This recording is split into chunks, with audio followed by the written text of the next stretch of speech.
Hey, everybody. This is Cruella DeVille of React Radio. Scott's could be at React Radio. We live at Classic Cuts. And we got Mr. Floyd Cook Jr. in the building.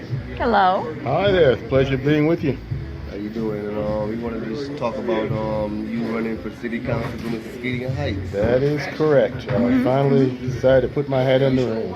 So what made you decide to run for the City Council? Well, to be honest with you, I was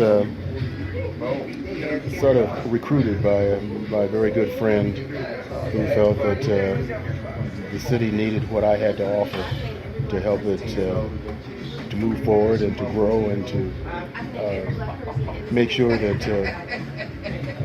the expertise and knowledge and experience that I have wouldn't go to waste, even though I'm sort of semi-retired, but nevertheless very active in the community, and so I considered the challenge and said, why not? Because I recognize that those leaders before me were instrumental in guiding myself, they as mentors, and they have thus since moved off the scene, and so it's just a natural move for me to attempt to pick up where they left off. I think our city needs to be reminded of its history. A lot of it has been forgotten, and because of my age, I'm a great grandfather now, believe it or not. Wow! Okay. They keep me busy. I'm sure.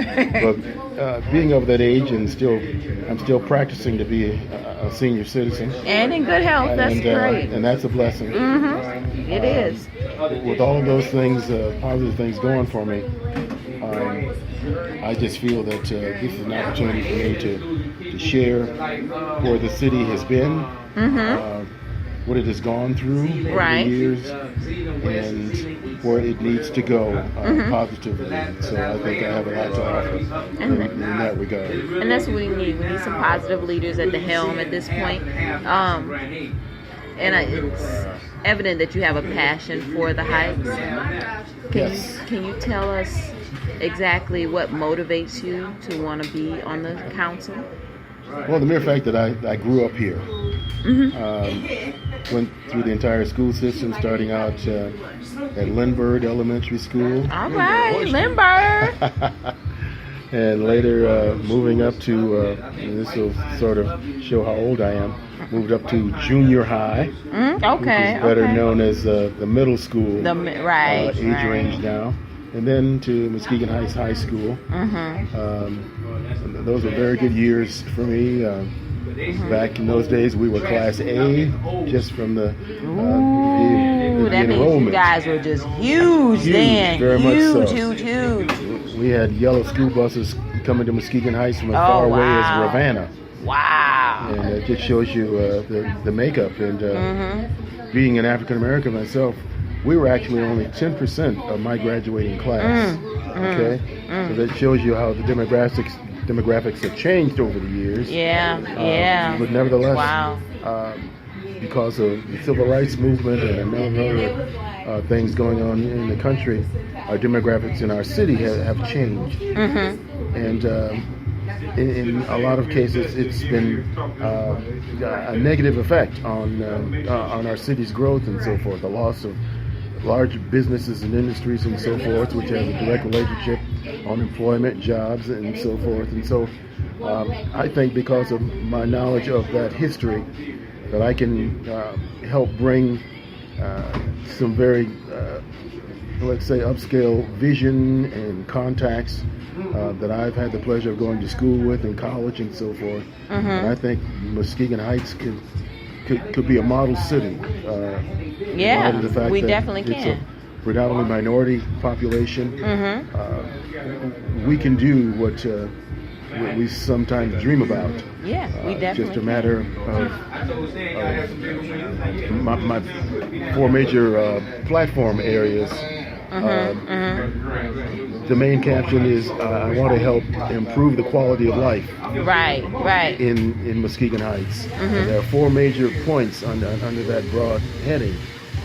Number one, civic.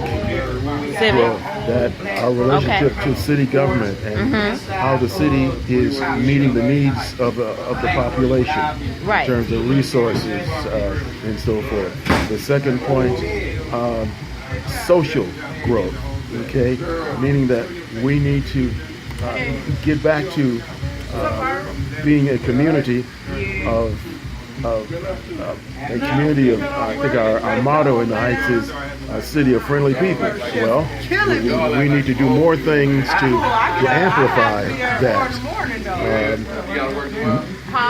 Me growing up here, I had more than one mom and dad, okay?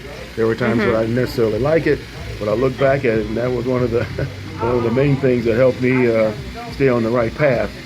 Okay, And so when we talk about community, we're talking about families, we're talking about the way that we communicate with one another and care about our block, shall we say. And so that comes all under that social well-being. Right. And then the third area, education. Education. Okay, the city Right. has to support our education system. Right. We can't just think that the system is going to do all that it does by itself. When I was growing up, okay, all of my education didn't come from the brick and mortar buildings that I spent time, from 7 o'clock until 3 o'clock. There were things going on in the community that were educational. Right, right. Churches did educational things. We had a community center that did educational things. And so those things can also be fostered by the city. The city has some recreational activities going on and so forth, but it's just a way to enhance the educational wherewithal of both our young people and our adult population. And so I see that as an area that can always be improved upon. And then the fourth one, economics, financial. Right. I'm talking about jobs, okay? Jobs. Economic development. Yeah. We need to find ways of bringing back big businesses and industries that have over the years left our city and left a tremendous tax burden on the residents. And so looking back at those businesses and industries who were originally here, people from the community could literally walk to work. Okay? Right. You're talking about the major foundry industry of Capewine and Cannon, for instance. The company that I worked for after graduating from college, it was called Mannix, Maxwell and Moore, or Shawbox Crane. Went through 3 different parent companies. Lift Tech, I think, was the final parent company before it eventually disappeared. Consumers Power, Consumers Energy, in the Heights, that was a major employer. They have thus since left the area. Let's see, Universal Camshaft, remember that, the manufacturing company? Because I played Little League and they were our sponsors. So I remember them quite well. And so we're talking about economic development. We're talking about ways to bring jobs and to show businesses who may be looking for an ideal site to expand or to develop, to seriously consider Muskegon Heights. Right. And then the other thing of my 4 major points of increasing the quality of life, some of them work hand in hand with one another. We're talking about education and economic development. We need to help change the mindset of our residents in terms of being able to create our own businesses, to create our own industries. We can do it. We have the talent. We definitely can. We do. We have so much talent that has grown up here in our system and have moved away and are now working in such larger industries and so forth within our state and out of state. Yeah, they are. They are. So we need to try to harness that talent after they've gone away and gotten their formal advanced training.